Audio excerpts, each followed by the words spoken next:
और अब आपको बराह रास्त न्यूयॉर्क लिए चलेंगे, जहां पर जनरल असेंबली का इजलास जारी है। नायब वजीराइज़म इसहाक डार खिताब कर रहे हैं। Judiciary, bureaucracy, law enforcement and arm forces. Pakistan was proud to elect first female Prime Minister, late Benazir Bhutto, in the Muslim world, and more recently, first woman Chief Minister of Punjab, Ms. Maryam Nawaz Sharif. With reserved seats in the national and provincial assemblies, as well as in local bodies, women's voices are shaping policy at every level. Dedicated institutions in Pakistan are ensuring rights, protection and access to justice for women. We have also enacted progressive legislation to protect women from violence, workplace harassment and discrimination. We are also acting at the grassroots level.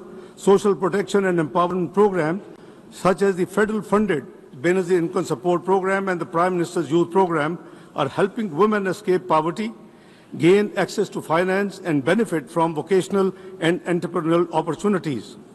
Yet we know that progress is uneven both globally and nationally. What is needed now is for us to collectively scale up financing for gender equality through national budgets, international cooperation and innovative partnerships, because commitments without resources remain unfulfilled promises.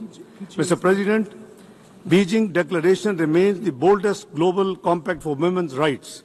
Its true legacy must progress. Let us act with urgency, courage and solidarity so that every woman and girl can live free from poverty and violence and be empowered to lead and contribute to inclusive development. I thank you all.